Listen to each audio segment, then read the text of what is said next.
Vamos a empezar. Veo con mucha pena, con mucha tristeza, de que no les ha ido tan bien el primer examen, a pesar de que algunos alumnos estaban durmiendo en la clase. Entonces yo pensé de que al dormirse un poco, subir mínimamente el nivel, no iba a caerles mal, pero parece que les ha caído mal, ¿no?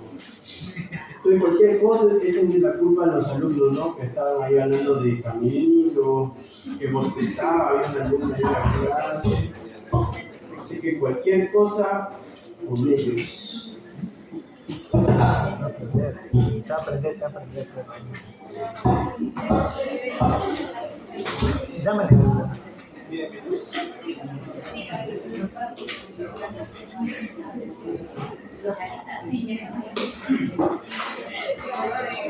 Rosa, pero ¿no es el parlante? Creo que sí, se está empezando. A ver, si es que no es eso, es el parlante, yo no. Es el parlante.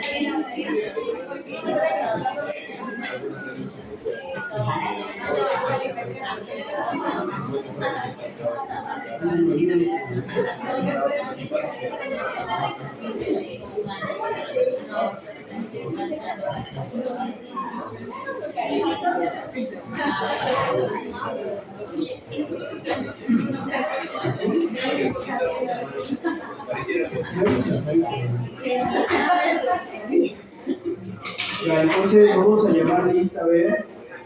Vamos a llamar lista, por favor. Acá mismo vamos anotando. Lisbeth Paz. Lisbeth Paz, fuerte por favor, presente. Nicole Mamani. Nicole, fuerte. Alexandra de la Cruz. Jason Chávez. Presente. Daniela Choquepuma. Franz Aguilar. Franz.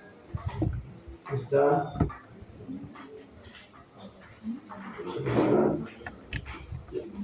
Basti Hurtado. Catherine. Sergio Aguayo. Sergio. Muy bien. Josué Abel. ¿Dónde está Josué? Josué.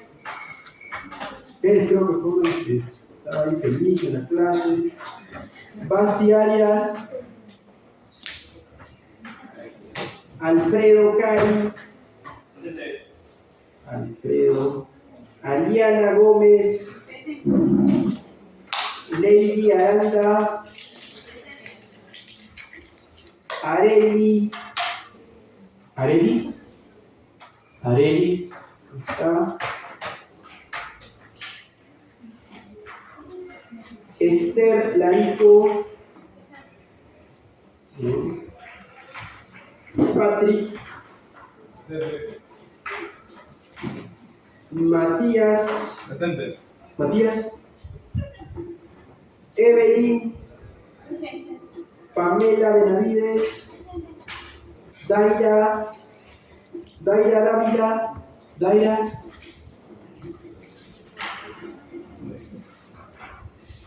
Beatriz. Samira Escudero. Muy bien, Samira, la nota más alta en el examen, te felicito, demostrando que el examen era sencillo. Esther Becerra. Abigail Carvajal. Muy bien, Abigail también, excelente calificación. Jonathan Aranda. Gracias por el lapso, Jonathan, un punto más. Edward Figueroa. Darlene. Raimundo.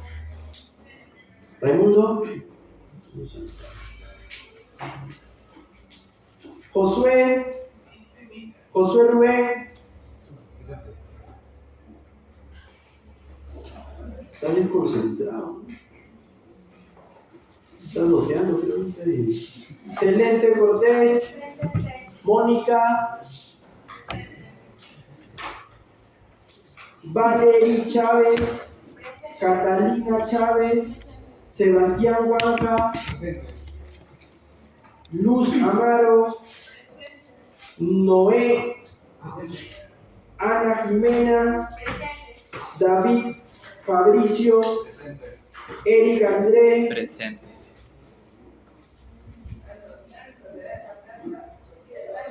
De la Cruz Ríquez, Rosa Sánchez, Diego Pereira, Diego,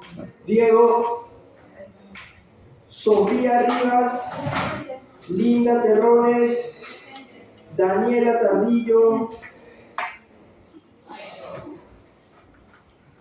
Natalia, Moisés Aarón, Sandro Sabdiel, Sandro, ¿no? Héctor Nina, Vania, Sheila Mesa, está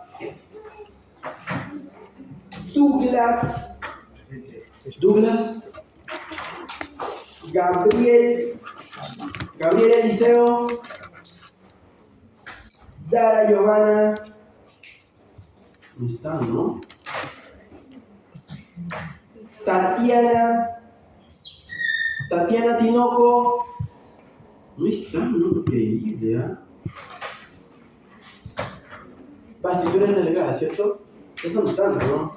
No lo que faltan, sino, por favor, veo. Alicia Karen Vilcapasa,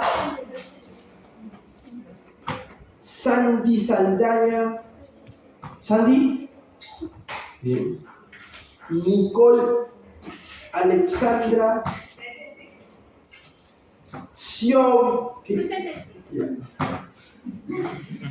Joseph Paredes, Esteban Pumacagua, Aleli,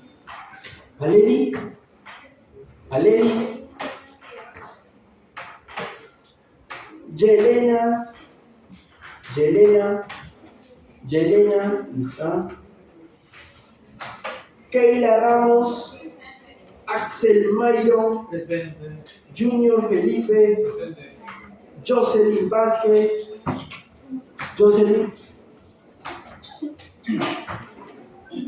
Milagros Cerruto,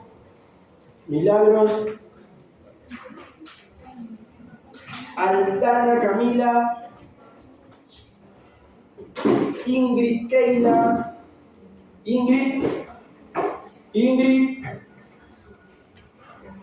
Giancarlo Pioli, Erika Quispe, Darlene Rondón, nada. Miguel Ángel,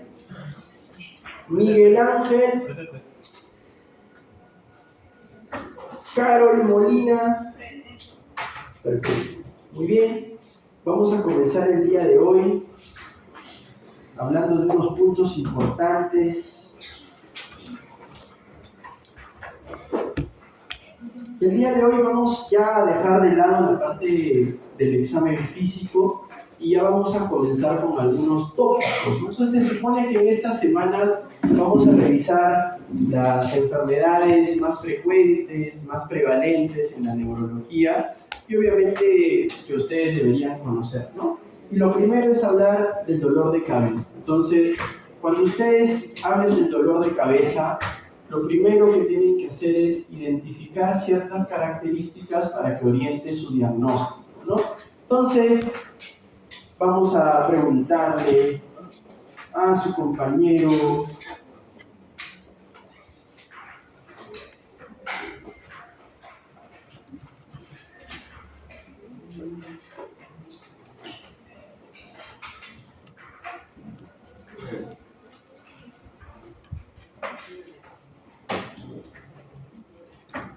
Luz, Amaro, ¿está? Luz. ¿Qué tipos de dolor de cabeza conoces, Luz?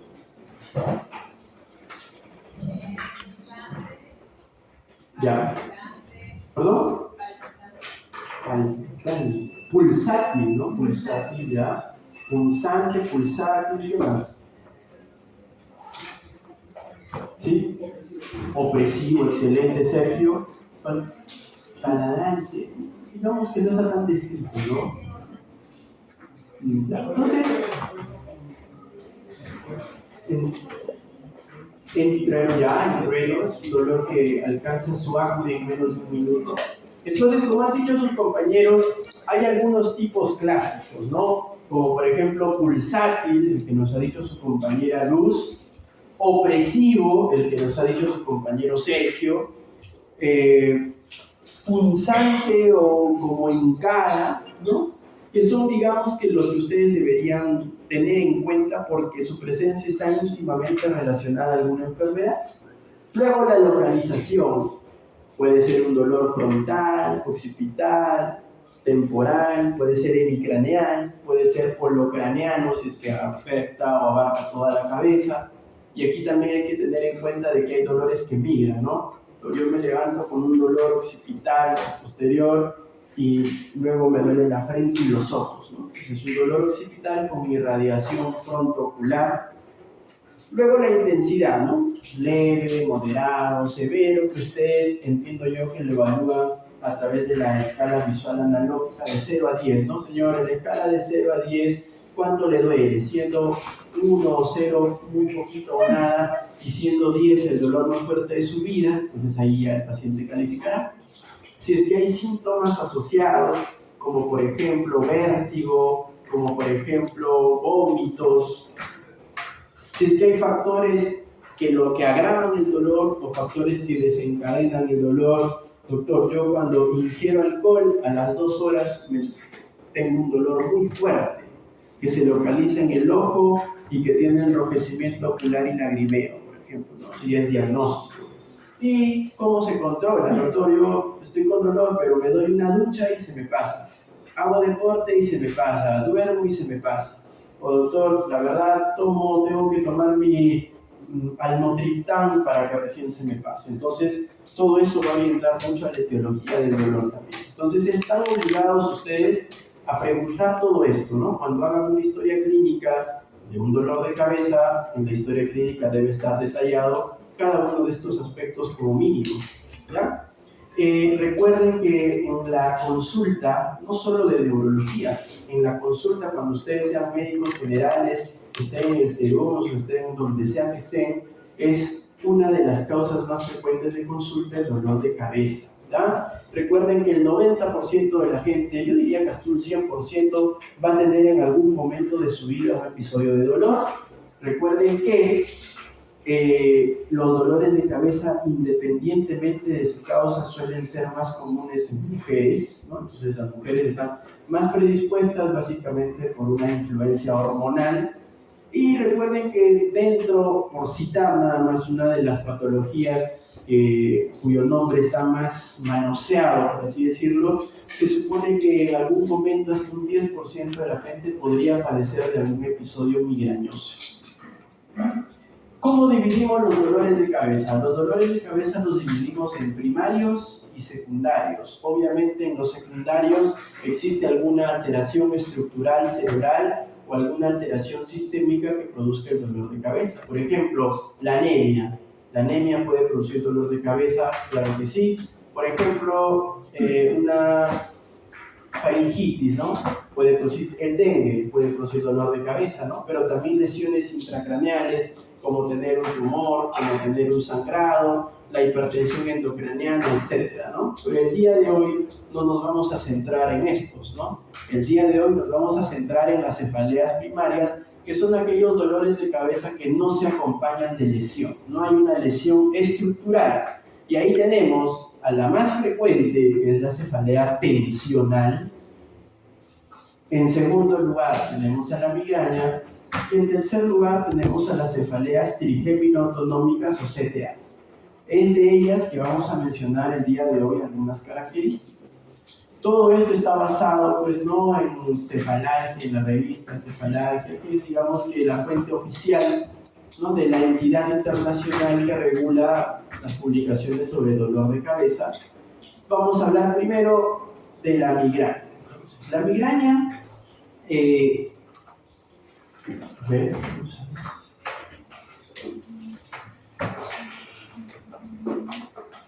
un segundo.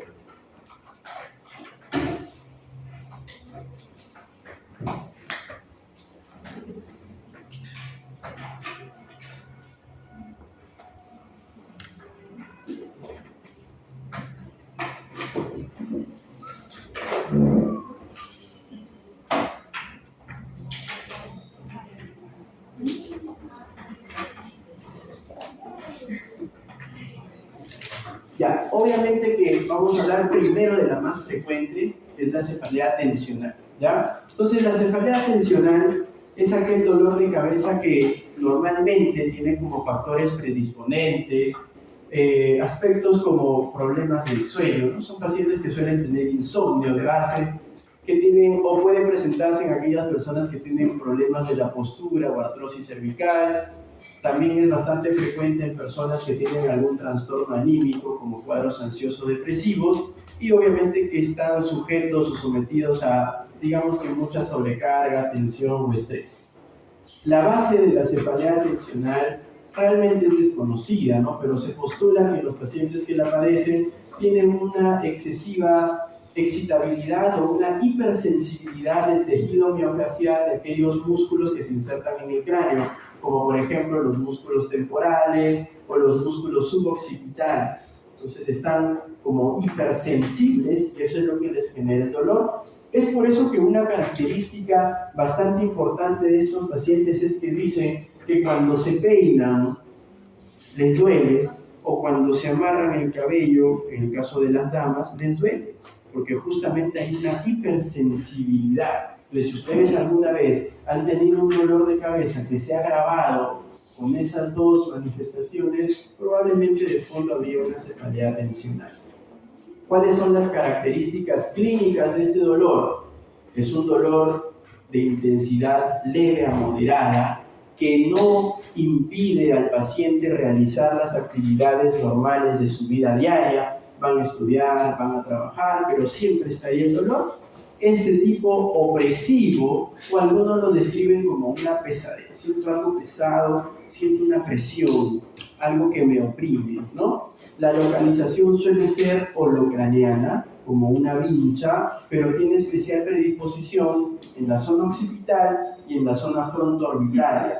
Inclusive algunas personas dicen, doctor, a mí me duelen los ojos, atrás de los ojos, y cuando me agacho y me paro siento que me mareo y me quiero caer. Entonces digamos que es una descripción bastante característica de los dolores tensionales. Usualmente no tienen síntomas asociados. No hay vómitos, por ejemplo, ¿no? Es una característica, es una diferencia bastante útil para diferenciarlo de migraña, por ejemplo. No se agrava con la actividad física, a diferencia de la migraña que sí suele agravarse con la actividad física, más bien en estos casos mejora. Cualquier cosa que haga el paciente diferente a su labor normal o que lo tiene tenso, estresado, le va a ayudar a controlar el dolor. Y obviamente son frecuentes, como les digo, los trastornos ansioso-depresivos o alguna condición, por ejemplo, no sé, doctor, hace una semana me fue mal en el negocio, estoy bajo y he comenzado un dolor.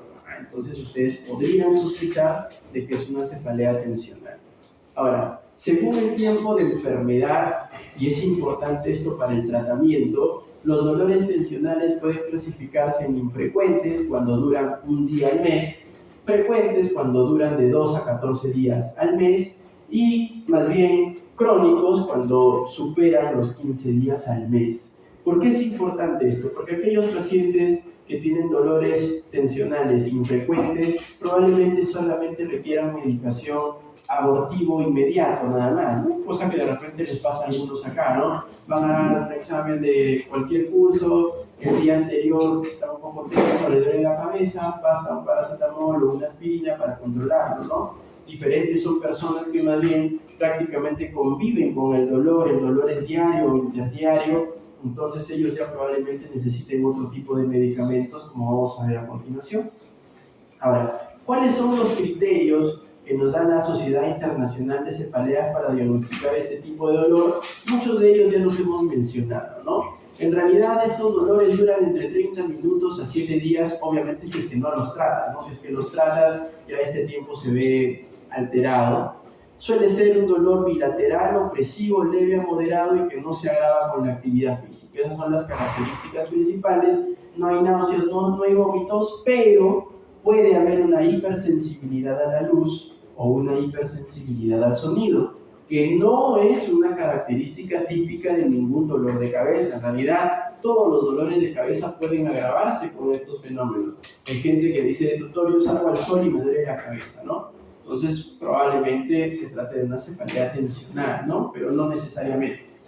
Ahora, el diagnóstico de este tipo de cefalea es clínico. Se supone que bastaría solamente con una buena anamnesis y un examen físico correcto como para darse cuenta que el paciente no tiene ningún signo de focalización neurológica y obviamente las características del dolor son compatibles con las que están escritas aquí. ¿Ya? Obviamente hay que hacer el diagnóstico diferencial con otro tipo de cefaleas primarias, mucho más raramente secundarias, pero el diagnóstico es netamente clínico. O sea, mi recomendación sería de que para diagnosticar una cefalea tensional no deberían pedir un examen auxiliar, a menos que ustedes hayan encontrado algún signo de alarma que les haga pensar de un secundarismo, ¿no? El tratamiento de este tipo de dolores, como les he dicho, tiene, digamos que dos parámetros o dos formas de tratar, ¿no?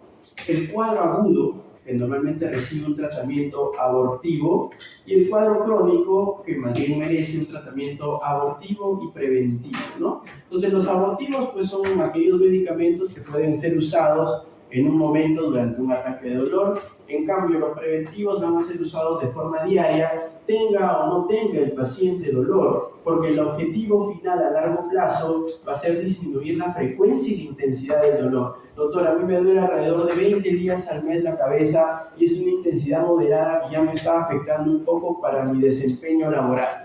Entonces, con los preventivos, yo no voy a quitarle el dolor, es imposible, porque han visto que el dolor obedece a otras causas que probablemente ustedes puedan manejar parcialmente, ¿no?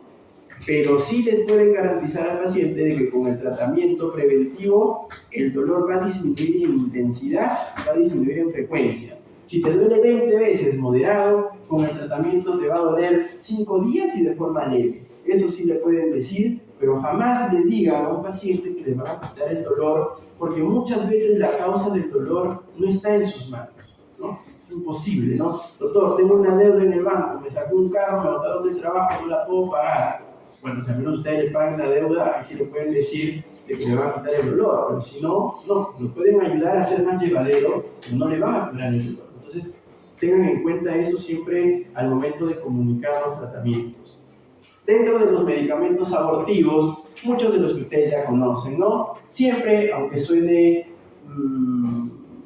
poco específico, el paracetamol es bastante bueno para este tipo de dolores. Si es un adulto, pueden darle paracetamol de 1 gramo y la mayoría de veces controla el dolor. Luego tienen a la aspirina o al ácido acetilsalicílico, 100 miligramos una vez al día. Luego tienen a los antiinflamatorios no esteroideos, naproxeno, diclofenaco, ketorolaco, particularmente a mí me gusta mucho el ketoprofeno porque tiene una presentación de 150 miligramos que digamos que dentro de los antiinflamatorios disponibles vía oral es el más eficaz, y siempre se sugiere adicionar al tratamiento analgésico un relajante muscular. Entonces en el mercado ustedes tienen varios relajantes musculares, siendo el más simple, entre comillas, la orfenadrina, solo que la orfenadrina produce mucho sueño y laxitud. Entonces, a un paciente que está trabajando o económicamente activo, darle orfenadrina puede afectar su desempeño diario. Entonces, se prefieren usar los relajantes musculares de acción central, son más modernos y tienen menos efecto de somnolencia sobre el paciente. Entonces, a mí me gusta mucho la ciclobenzaprina, que viene de 5, de 10 y de 15. La dosis ya va a depender la tolerancia del paciente una vez al día, y también la clorzoxazona. La clorzoxazona aquí en el Perú viene mezclado con paracetamol. No venden clorzoxazona sola, pero justamente esa asociación es muy buena, ¿no? Porque le bajas el dolor y le disminuye la contractura muscular asociada y el paciente se siente bastante bien. Entonces no se olvide, paracetamol, clorzoxazona, vienen en una sola pastilla, hay muchos nombres en el mercado, por ejemplo, Tensiflex, Supracanflex, etc., ¿no? Y luego, otras medidas que se sugieren es el manejo justamente de los factores predisponentes, ¿no? Si vamos, le haces un test de Hamilton o tienes indicios de que el paciente sufre ansiedad, tiene miedo, angustia, palpitaciones, dolor torácico, insomnio, adormecimientos, hormigueos, probablemente tenga ansiedad.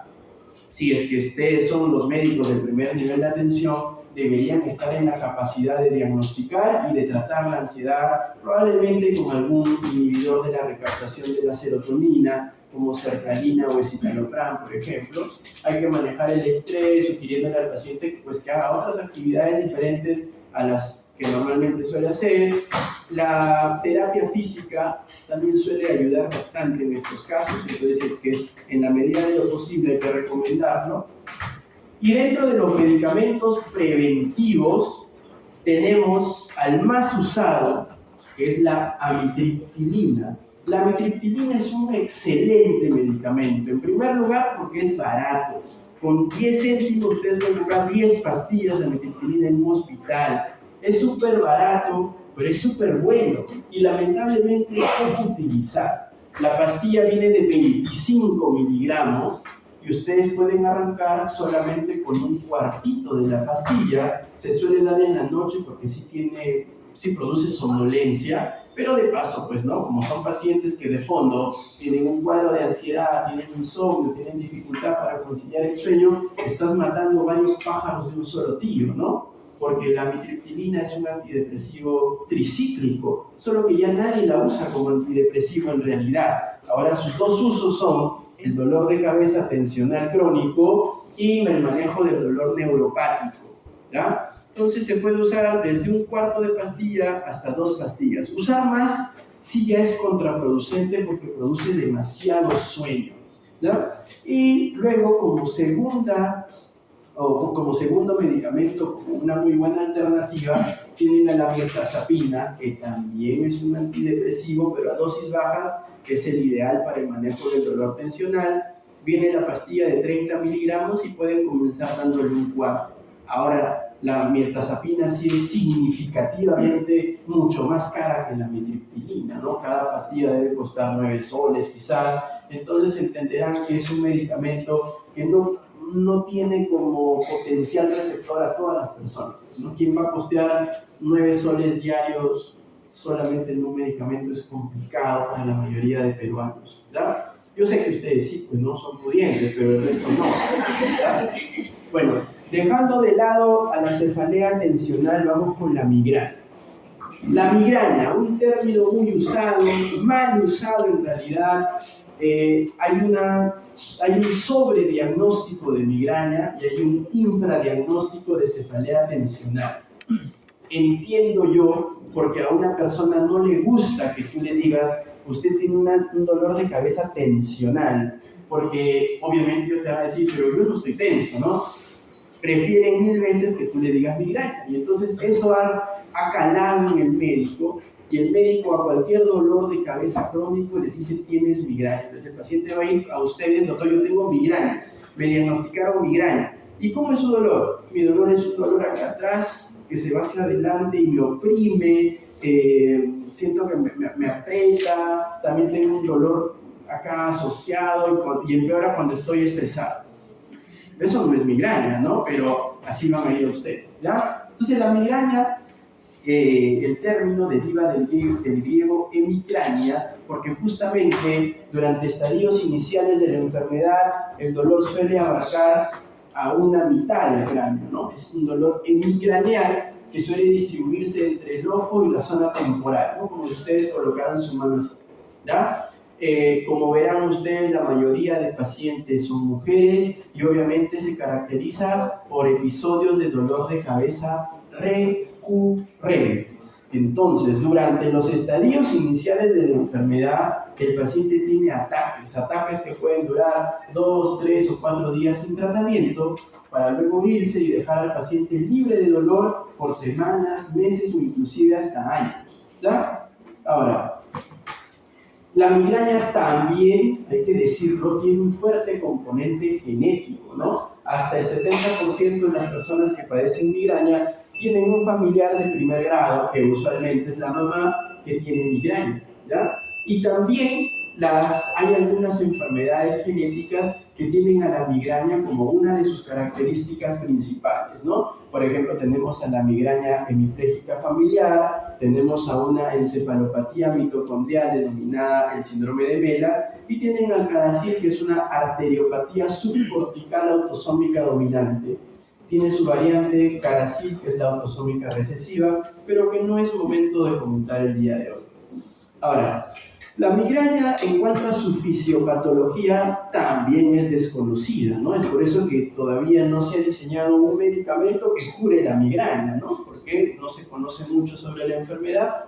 Durante muchos años tuvo vigencia una teoría llamada la teoría vascular, en la cual se mencionaba que en los pacientes con migraña, la primera fase, o llamada la fase de Laura, se caracterizaba por una constricción de los vasos más periféricos del encéfalo, ¿no? Entonces decían, los vasos se contraen y eso le produce al paciente una reducción del flujo sanguíneo, lo que da como síntoma el Laura.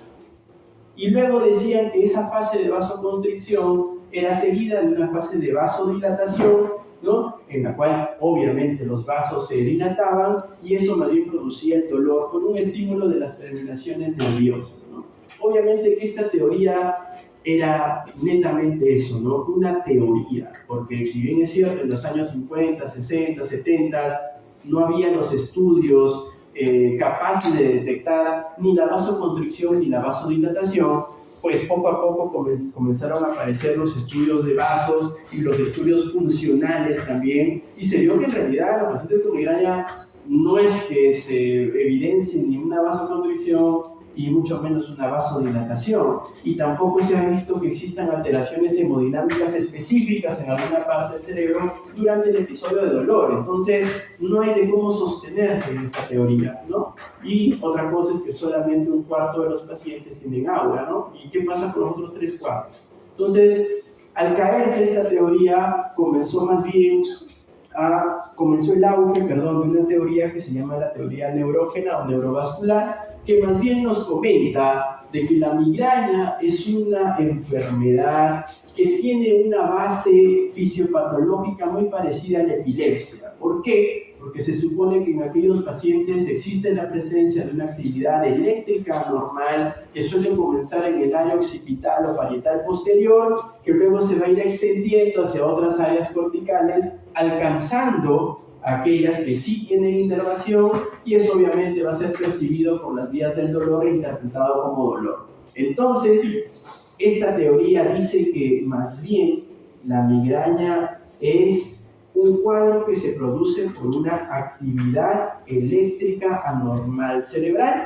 Eso, digamos que es más aceptado. ¿Por qué? Porque se ha visto en primer lugar que los pacientes con migraña suelen tener ciertas alteraciones en el electroencefalograma que no tienen los pacientes que no tienen migraña. Y lo segundo es que los medicamentos utilizados para el manejo preventivo de la migraña suelen ser antiepilépticos, ¿no? Entonces, ¿por qué funcionaría un antiepiléptico en una migraña?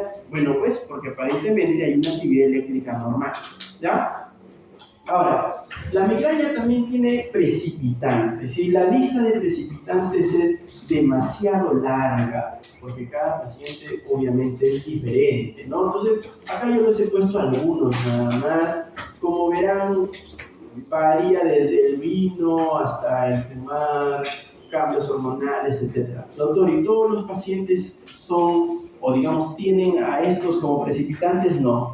Cada paciente en el transcurso de su vida va a descubrir cuál de estos son sus precipitantes, ¿no? No son todos para todos, sino que algunos será olores fuertes, otros será la cafeína, etc. Entonces ya es misión del paciente ir indagando cuál de ellos le provoca dolor. Ahora, ¿cuál es la clínica de la migraña?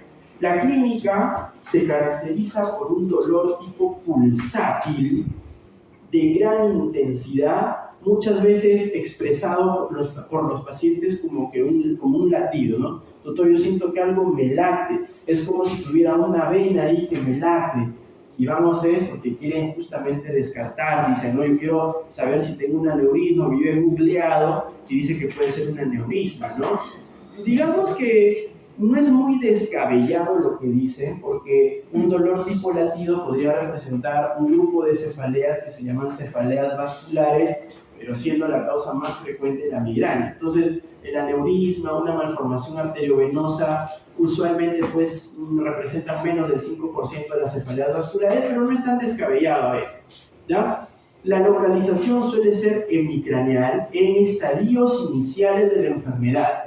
En estadios iniciales casi siempre afecta solo un lado de la cabeza, ¿ya? Que puede ser alternante, ¿no? De repente los dos primeros ataques le vinieron en el lado izquierdo y el tercer ataque puede ser derecho, claro que sí, ¿ya? Y se suele hacer bilateral con el paso de los años, ¿no? Entonces, un migrañoso crónico sí puede tener dolores de cabeza que involucren ambos hemisferios cerebrales. Es muy frecuente la presencia de vómitos, ¿no? Y es más, muchas veces ellos dicen que un vómito alivia parcial y transitoriamente el dolor. Entonces es bastante descrito por ellos. Hay fotofobia, hay sonofobia, quizás en mayor intensidad que en una cefalea tensional. Por eso que los migrañosos, de verdad, les gusta estar encerrados en sus habitaciones, sin luz y sin sonido, ¿no? ¿Ya? Luego, como ustedes pueden ver allí, pueden haber síntomas neurológicos, porque comentamos de que hasta un cuarto de los pacientes tienen auras, ¿no? Y las auras son manifestaciones o signos de focalización neurológica. Ahora, suele ser incapacitante. La cefalea tensional no es incapacitante. La migraña, la de verdad, sí es incapacitante, ¿no? Porque el dolor es bastante fuerte. Entonces, suele ser la causa más frecuente de ausencia laboral, peleándose ahí casi con la lumbalgia, ¿no? Y el episodio de un dolor no tratado puede ir desde 4 horas hasta 3 días. Obviamente que el tratamiento corta este ciclo de dolor, ¿ya? Entonces hay varios tipos de aura, ¿no? Recuerden, el 75% de pacientes no tiene aura, un 25% de pacientes tiene aura. Las auras son estas de acá, auras visuales, sensitivas, del lenguaje, motoras, etc. Pero siendo el aura visual el más común, el más frecuente. Entonces, ¿qué es un aura? Un aura es una manifestación de una focalización neurológica que se presenta previo al dolor, usualmente minutos o segundos antes de que se dispare el dolor, ¿verdad? Muy bien, entonces acá tenemos una especie de orden cronológico de los síntomas en los casos de migraña, ¿no? Antes de que aparezca el dolor, miren, ¿no? Antes que aparezca el dolor con sus vómitos, su fotofobia, su sonofobia, hay un aura en solamente un cuarto de los pacientes, que suele ser un aura visual. Previo al aura se dice que los pacientes podrían tener un estado prodrómico, que se caracteriza porque ese paciente justo ese día amaneció irritado, cansado, fatigado, irritado, como que ya sabe que después o ese día le va a venir el dolor, ¿no? No lo puedo yo asegurar, no soy migrañoso, pero está descrito en la literatura, ¿ya? Y luego del episodio de dolor puede haber también un estado post-dolor de cabeza que también se suele manifestar con somnolencia. Está como que más cansado, somnoliento de lo normal y solo quiere dormir, ¿ya?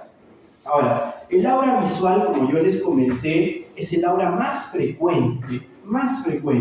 Y lo que suelen reportar los pacientes es la presencia, en primer lugar, de un escotoma visual. Entonces ellos dicen que hay un área en su campo visual del cual no pueden ver bien, ¿no? Se pierden, entre comillas, la agudeza visual en un área bien focal.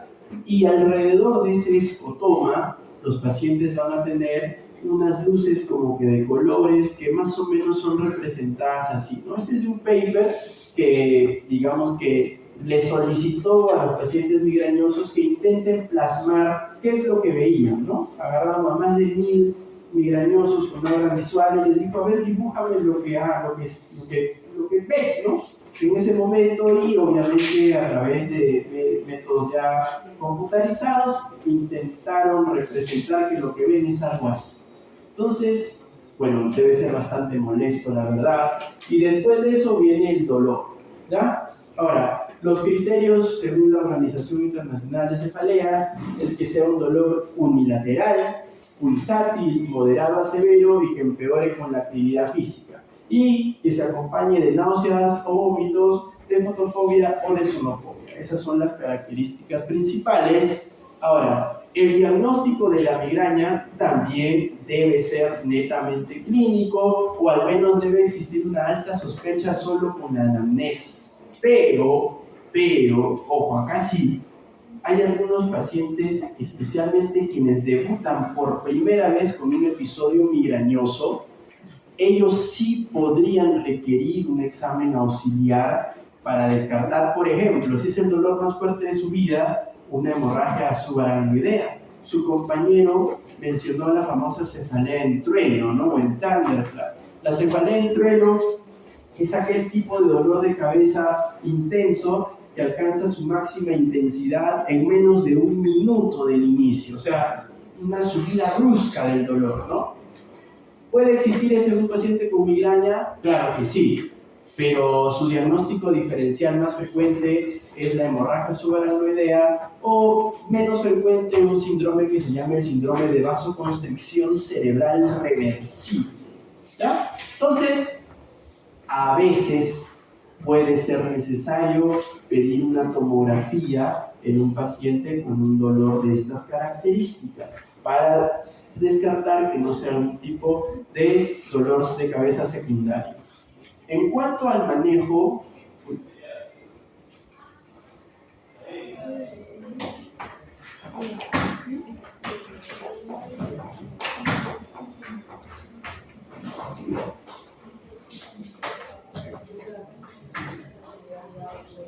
tu batería se está ofendiendo, por favor. ¿Perdón? El otro diagnóstico diferencial, gracias, es un cuadro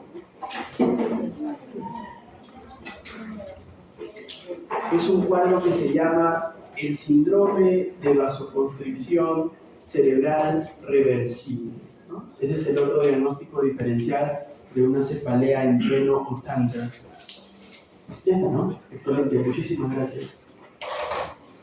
Muy bien, en cuanto al tratamiento, también sigue la misma premisa, ¿no? Hay un tratamiento abortivo, hay un tratamiento preventivo. Las mismas implicaciones que en la cefalea tensional. Dentro de los abortivos, acá tenemos nuevamente al paracetamol, a los AINES, pero un tiempo aparecieron unos medicamentos llamados los ergotamínicos, ¿no? La ergotamina, la dihidroergotamina, y un montón de esos que obviamente al día de hoy, 7 de marzo del 2024, pues sería un crimen darlo, ¿no? O sea, si uno de ustedes receta un ergotamínico hoy por hoy, está haciendo daño, ¿no? ¿Por qué? Porque los ergotamínicos ya se han visto en primer lugar que no son mejor que un vaso de agua para tratar el dolor, ¿ya? Y en segundo lugar, producen o aumentan e incrementan el riesgo, la probabilidad de tener fibrosis pulmonar o fibrosis de alguna válvula cardíaca. Es tan alto el incremento que puede ser hasta 7 veces mayor el riesgo comparado con alguien que no consume el medicamento. Entonces, hoy por hoy, nadie debería recetar ergotamínicos. Felizmente, poco a poco están desapareciendo de las farmacias o de las boticas, ¿no? Aquí en Perú. Pero ustedes saben que como acá nadie regula nada, todavía hay lugares donde se vende, ¿no? ¿Ya? Y dentro de los más recomendados, tienen un grupo de medicamentos que se llaman los triptanes. Los triptanes tienen una acción múltiple, ¿no? Inhiben al núcleo trigeminal, son agonistas del receptor de la serotonina y bloquean la transmisión por medio de interleucinas. Entonces, hoy por hoy, lejos del paracetamol, lejos de los antiinflamatorios no esteroideos, una opción bastante, digamos que interesante, es usar los triptanes. En el Perú tenemos 2 triptanes, ¿no? Estos son los 4 que se han vendido en el Perú. El primero que llegó fue uno llamado sumatriptán, solo que no venía solo, venía con naproxeno, con el nombre de Sumigran. Ya no hay, desapareció del Perú, no sé por qué. Luego vino el naratriptán o naramig, ¿no? Bueno, también, pero ya desapareció. Hoy por hoy solo tenemos estos 2, el L-triptán y el almotriptán. Entonces son 2 opciones bastante buenas, la verdad que sí, especialmente en aquellos pacientes cuyo dolor agudo no se dé ni con paracetamol ni con AINES, ¿no? Entonces es una opción válida. ¿Cuál es el problema? El problema es que cada pastilla suele costar más de 20 soles. Ese es el problema.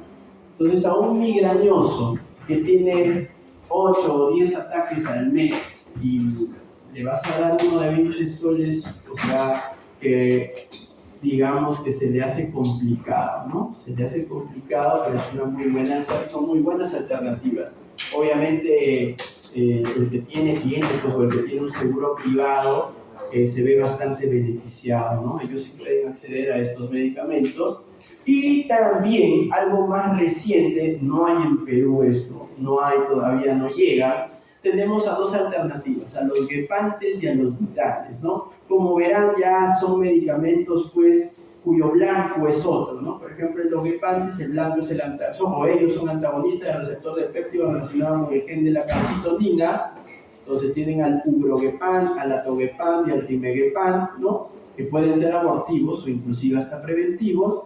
Y luego tienen a los ditanes, como el asmilitán, ¿no? Que también es bueno, pero no hay acá todavía. En realidad en el mundo todavía son muy escasos, ¿ya? Aquí en Sudamérica, donde yo sé que ya los venden, es en Colombia, ¿no? Colombia, el dolor de cabeza, digamos que es un referente sudamericano, ¿no? Hay muy buenos centros de manejo de dolor de cabeza, ellos sí tienen gepantes y ditanes, pues, ¿no? Pero obviamente, imagínense, si un triptán está a 20 soles cada pastilla, pues ya se imaginarán cuánto está un gepante o un titán, ¿no? Muy caros, ¿ya? Y dentro del manejo preventivo del dolor, ¿qué tienen? Tienen a los antiguos, los que nunca fallan, a los beta-bloqueadores como el propranolol. Mentira, sí fallan, ¿verdad? Pero siempre están ahí para ustedes, acá le falta una R, es propranolol. Luego tienen a los antidepresivos tricíclicos, donde la mitriptilina, yo diría que, vamos, si el paciente no tiene recursos, es una opción muy buena, muy válida, y hay que darle su oportunidad. Y luego tienen a los antiepilépticos, que esos sí son los que tienen más evidencia científica como preventivos, teniendo al valproato de sodio, una dosis promedio de 500 miligramos al día, y tienen al topiramato entre 25 a 50 miligramos al día, particularmente, según lo que yo he visto y según lo que dicen los mismos pacientes, no les gusta tomar mucho el topiramato porque produce excesiva somnolencia, falta de atención, falta de concentración, están literalmente como zombies, ¿no? Entonces, no se olviden aquí el ácido valproico. ¿Qué otras cosas se pueden hacer en las migrañas? Cosas que sí tengan evidencia científica, por ejemplo, la aplicación de toxina botulínica también, ¿no? Entonces se ha visto que la aplicación de toxina botulínica en ciertos puntos específicos de la musculatura craneal es un método bastante efectivo, o mejor dicho, para la prevención de episodios de migraña. Así que sí, eso tiene evidencia científica, claro que sí, ¿ya? Y por último vamos con la cefalea trigémino-autonómica. Las cefaleas trigémino-autonómicas, de ese grupo de las cefaleas primarias, que la lista es muy extensa, digamos que es el menos frecuente. Entre migraña tensional y esta es la menos frecuente, ¿ya? Miren que afecta más a mujeres, inicia entre los 30 y 40 años, y como su mismo nombre lo dice, trigémino-autonómica se caracteriza por la presencia de manifestaciones autonómicas, que no las tiene ni la migraña ni la cefalea tensional. Entonces, ¿cuáles son sus precipitantes? El alcohol. los ejercicios, por ejemplo. ¿De por qué se caracteriza? Porque es un dolor pulsátil, opresivo, de moderada o gran intensidad, pero que suele tener un compromiso ocular. Tiene una localización orbitaria, temporal y unilateral, pero bien orbitaria, bien ocular, ¿no? Y tiene síntomas autonómicos del mismo lado del dolor. ¿Cuáles son los síntomas autonómicos? Puede tener lagrimeo, enrojecimiento del rostro en esa parte, puede tener rinorrea, puede tener una leve caída palpebral o inclusive leves cambios del tamaño pupilar, ¿ya? Y eso se va a asociar a una sensación de ansiedad, de agitación, pero lo clásico son los síntomas autonómicos que no los posee ningún otro tipo de dolor, ¿ya? Ahora, estas cefaleas autonómicas tienen tipos, pues, o sea, hay varios subgrupos aquí, siendo la más frecuente la cefalea en racimos o la cefalea de Horn, aunque antes le llamaban, ¿no? No hay que olvidar esta, ¿no? La hemicrania paroxística, que son como dolores lancinantes, pasajeros, transitorios de corta duración y que suelen responder a indometacina. Pregunta de ENAM, examen de salud, residentado, MIR, de todo lo que quiera, se repite una y otra vez. ¿Cuál es el antiinflamatorio indicado en los casos de hemicrania paroxística? La indometacina. Obviamente yo no voy a preguntar eso, ¿no? Pues es una pregunta de banco nada más, ¿no? Muy bien. Y estos son los criterios, ¿no? Dolor de cabeza con al menos uno de estos, ¿no? Enrojecimiento ocular, lagrimeo, rinorrea, edema del párpado, sudoración en dicho lado, enrojecimiento del dicho lado de la cara, ¿no? Una sensación de plenitud óptica o de que tienes pues ahí aire en el oído, ¿no? Entonces, caída del párpado, cambios pupilares como la miosis, etc. ¿Da? Ahora, en cuanto al manejo de estos cuadros, el manejo ideal es administrar oxígeno al 100%, es la cura. El paciente va a la emergencia, tú identificas eso, le pones oxígeno, ¿no? A la máxima concentración que puedas y el dolor mejora rápida y significativamente. Y obviamente eso confirma el diagnóstico porque a un migrañoso o a un tensional el oxígeno no le va a producir nada, en cambio a ellos sí. Luego tienen a los triptanes como una alternativa válida, el uso de corticoides en ciclos cortos, dexametasona, prednisona o metilprednisolona, y como preventivos pueden usar verapamilo, ¿no? Medicamentos que ya prácticamente están muertos, todavía tienen utilidad en algunas enfermedades, ¿ya? Entonces miren acá la cefalea en racimos, en el tratamiento agudo tienen inhalación de oxígeno al 100% a 12-15 litros por minuto. Luego tienen a los triptanes ahí, ¿no? Y en cuanto a la parte preventiva, tienen corticoides y tienen verapamilo. Ahí está. Muy bien, y recuerden esto, ¿no? Recuerden el famoso SNOOP 10, que son características que puedan ustedes encontrar en la semiología del dolor que los van a hacer sospechar de un dolor secundario, ¿no? Entonces, si el paciente tiene dolor de cabeza y fiebre, pues no vas a pensar en una migraña ni en una cefalea tensional. Si el paciente tiene dolor de cabeza y una debilidad en el hemicuerpo izquierdo, no vas a pensar en una cefalea primaria. Si el paciente tiene dolor de cabeza, que es un dolor progresivo, que tiene 3 semanas y que poco a poco fue incrementando en intensidad, se asoció vómito y otras cosas, no es una cefalea primaria, pues, ¿no? Ese es un dolor típico de hipertensión endocraniana, por ejemplo, que preguntamos en el caso ese día, ¿no? Luego, por ejemplo, si le encuentran un edema de papila óptica, hipertensión endocraniana, sí, todas estas características que ustedes pueden ver les van a hacer sospechar a ustedes de que el dolor no es primario y los obliga a investigar sobre una lesión, sobre la presencia de una lesión intracraneal, ¿ya? Entonces, muy bien, vamos a la siguiente. Preguntas, dudas, aportes, comentarios, experiencias.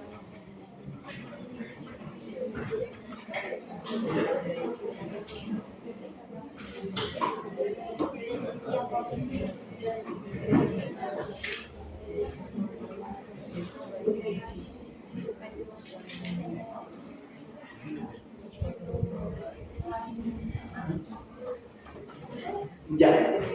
Entonces, rápidamente vamos a entrar a un tema infeccioso. Ya hemos hablado un poco cuando hemos hablado de líquidos cefalorraquídeos, así que vamos a dar una revisión general a las meningoencefalitis del adulto, ¿ya? Entonces hay que recordar que las meningoencefalitis son una emergencia, o son emergencias neurológicas, pero a veces también son emergencias hasta quirúrgicas. A veces hay que instalar un catéter, hay que hacer un drenaje, hay que retirar parte del cráneo.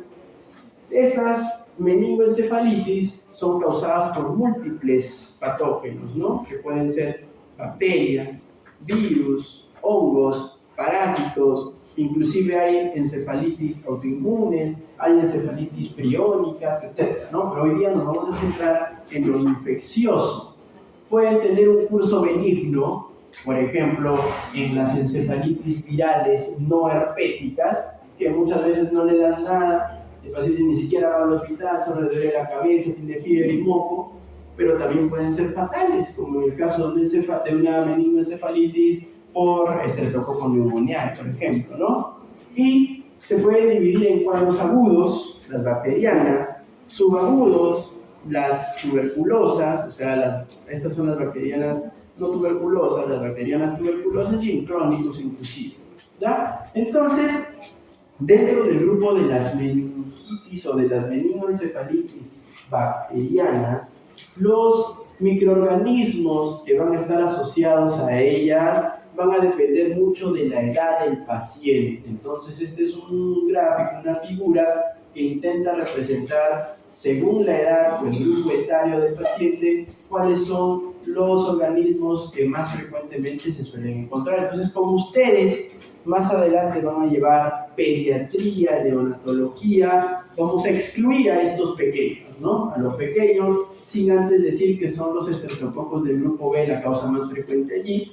Pero miren, ¿no? Lo que más les debe interesar a ustedes son los adultos, ¿no? Son los adultos, y ustedes pueden ver que los adultos es el Streptococcus pneumoniae, la causa más frecuente de meningoencefalitis. Repito, es el neumococo la causa más frecuente de meningoencefalitis bacteriana. ¿Seguida de quién? Seguida pues de la Neisseria meningitidis, pero ya en el adulto mayor, seguida de la Listeria monocytogenes. Entonces recuerden, neumococo, meningococo y listeria son las causas más frecuentes de MEC bacteriana en las personas mayores de 18 años, ¿verdad? El Haemophilus influenzae, si ustedes van a la historia de la medicina, en su momento llegó a ser la causa más frecuente, pero felizmente con la vacunación decayó y yo nunca he visto una meningitis por Haemophilus, la verdad es que ya está casi erradicada. Bueno, ahora con los antivacunas todo va a resurgir, ¿no? Así que ya eso le tocará a ustedes.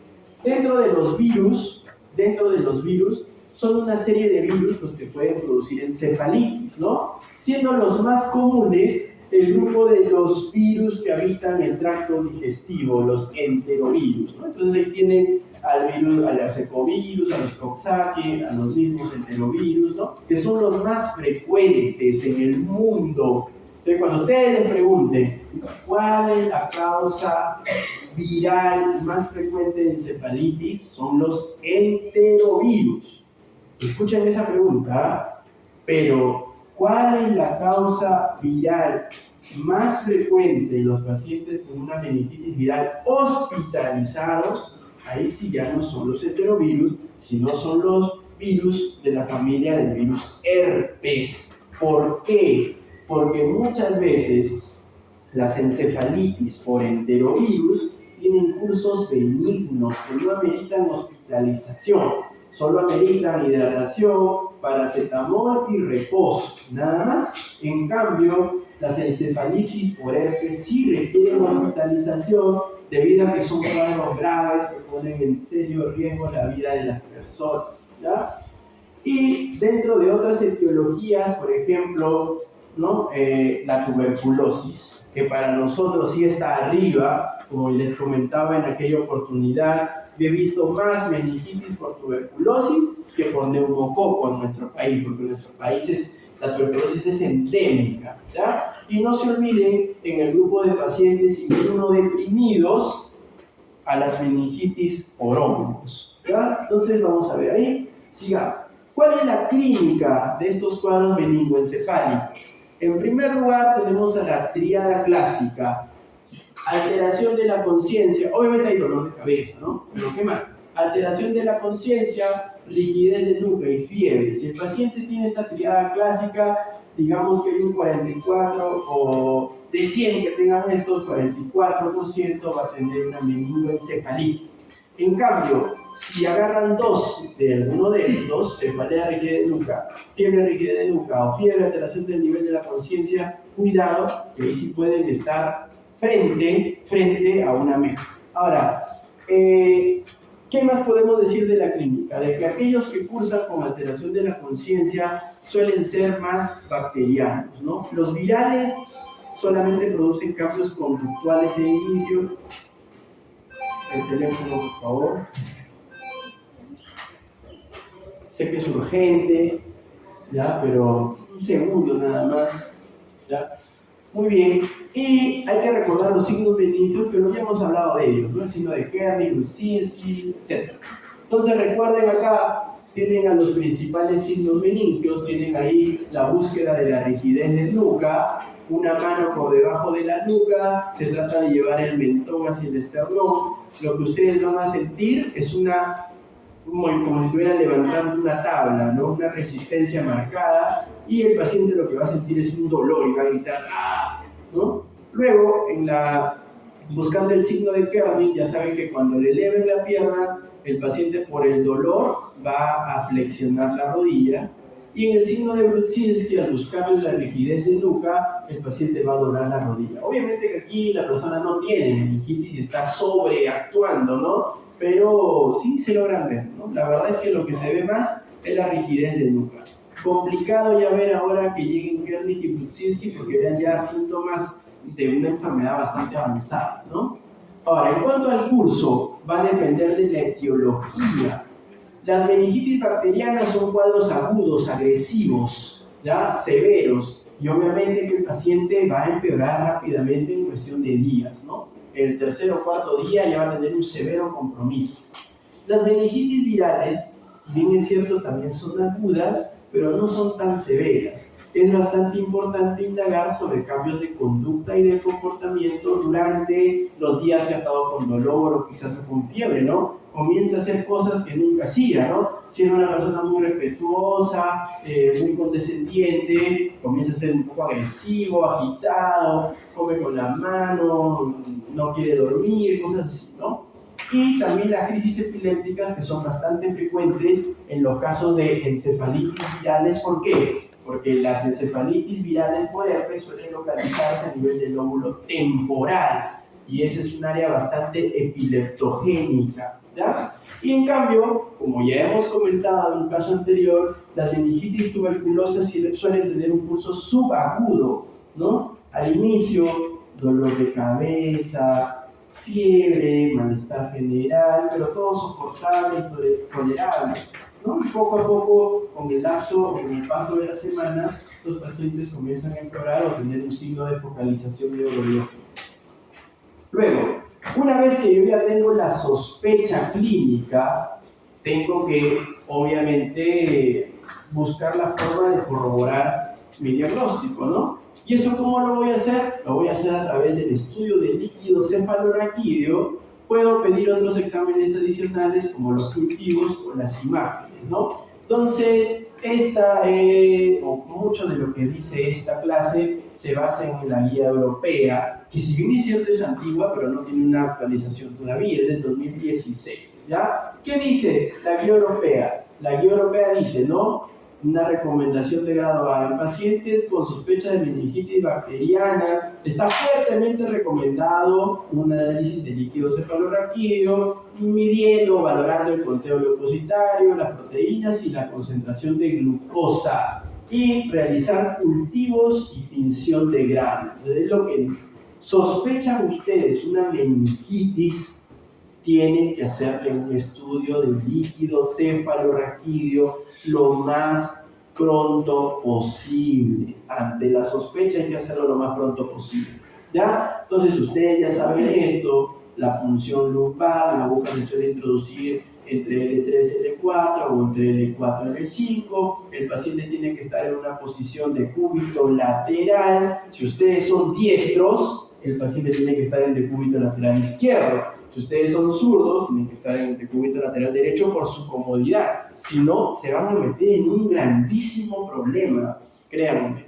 Entonces ya ustedes ya han visto el video de cómo extraen el líquido, lo vamos a pasar, porque ya lo han visto, y también ya conocen estas características, ya hemos hablado, por favor, ya hemos hablado de ellas, ya conocen cuáles son los perfiles para cada tipo de meningitis, así que no lo vamos a mencionar. Lo único que vamos a mencionar es la siguiente recomendación, ¿no? En pacientes con cultivos negativos, obviamente está rayada esta parte porque ya les he comentado, sería un crimen que hoy por hoy, 2024, 17 de marzo, ustedes esperen un cultivo, ¿no? Que demora días o semanas, ¿no? Los microorganismos relacionados o causantes pueden ser, acá debería ser, deben ser identificados a través de PCR o un test antigénico, ¿no? PCR o test antigénico. Entonces, ¿qué tenemos nosotros? Ya saben, ¿qué se tiene? Se tiene el Enterpex cuando se sospecha de una etiología viral, ¿no? Doctor, me salieron 10 células, proteínas y glucosa normal. El paciente tiene 5 días de enfermedad con cambios de conducta y crisis epiléptica. Entonces, lo más probable es que sea viral por los hallazgos y la clínica. Entonces, le pides un Enterpex para ver qué virus es el causante, ¿no? Ya saben, el FILM-Array más bien es una prueba que abarca virus, bacterias y Cryptococcus neoformans. Es más costosa, pero vamos, si no tienes ni idea qué tiene el paciente, ya lo pides, pues, ¿no? Y luego tienen el GeneXpert, que está destinado a ver Mycobacterium tuberculosis, ¿no? Si es que habría una que agregar aquí, ¿no? Como hablan de test antigénicos, sería el famoso CryptoLatex para la detección de Cryptococcus neoformans, ¿no? Pero esa tiene su clase, ¿no? Después. Ahora, ya hemos visto este resultado, ¿no? En la clase de estudio del SR, solamente para comentarles, miren todo lo que estudia el FILM-Array, no hay pierde, ¿no? E. coli, hemófilo, listeria, neisseria, agalactiae, neumococcus, citomegalovirus, enterovirus, herpes simple, 1, 2 y 6, parecovirus, varicela zoster, criptococcus, no hay pierde, ¿no? O sea, ya disparan a todos lados, algo deben chapar, ¿no? Es como tirar la red, ¿no? Algo saldrá, ¿no?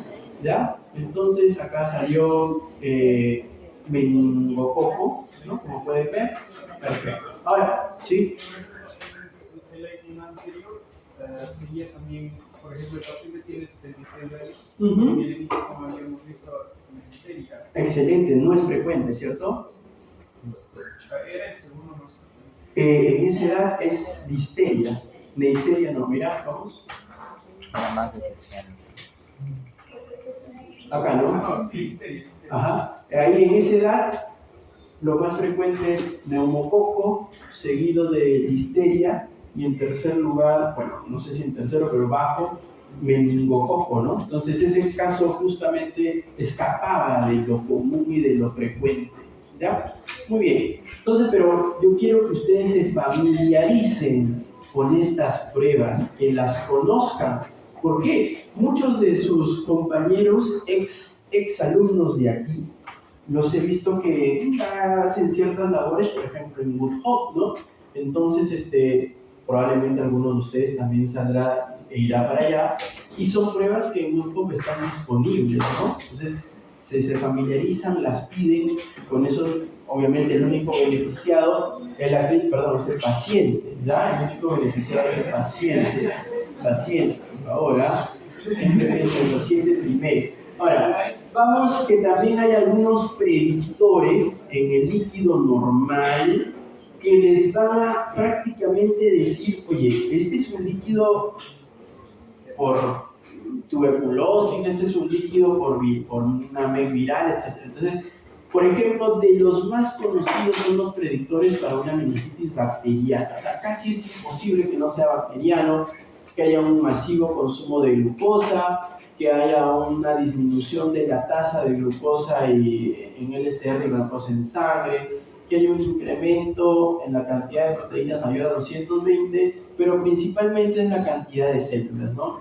Una cantidad de células superior a 2000 es casi diagnóstico de una MEC bacteriana, ¿ya? Perfecto. Ahora, ¿cuándo pedir una imagen? Esta también es una pregunta que se hace, ¿no, doctor? Porque me escriben también sus compañeros que están lejos, ¿no? Obviamente se responde, no hay ningún problema. Doctor, tengo este caso, estoy en el hospital de Madre de Dios. ¿Y qué tienes ahí? Nada, ¿no? Le tomo una tomografía, ¿lo derivo o no? Dice, ¿no? Entonces, en realidad es una decisión compleja, pero también ya está respondida en la guía, dice, ¿no? Está fuertemente recomendado realizar una imagen craneal o cerebral antes de la punción lumbar en pacientes con déficits neurológicos focales, porque claro, pues, yo tengo una debilidad en un lado, probablemente tengo una lesión tisular hemisférica, ¿no? Hacerle una punción lumbar podría ser negativo para el paciente, ¿ya? Podría provocarle un daño al paciente. Que tenga crisis epilépticas, ¿no? De reciente inicio, que tenga un compromiso severo del estado mental con un grado menor a 10, o que sea inmunocomprometido. Entonces son características que harían que ustedes sí pidan una tomografía antes de hacer una punción lumbar. Pero ojo, ese es el concepto teórico y depende mucho de dónde labora. Como yo laboro pues ahí en el hospital, ahí el tomógrafo está disponible, operativo, ¿no? No hay nadie que haga una punción sin hacer una tomografía antes, ¿no? ¿Por qué? Porque está disponible y porque se hace al segundo. En cambio, para ustedes de repente que quizás al inicio de su vida como médicos estén un poco más alejados, para que escojan quién realmente amerita una tomografía y en quién pueden proceder con una punción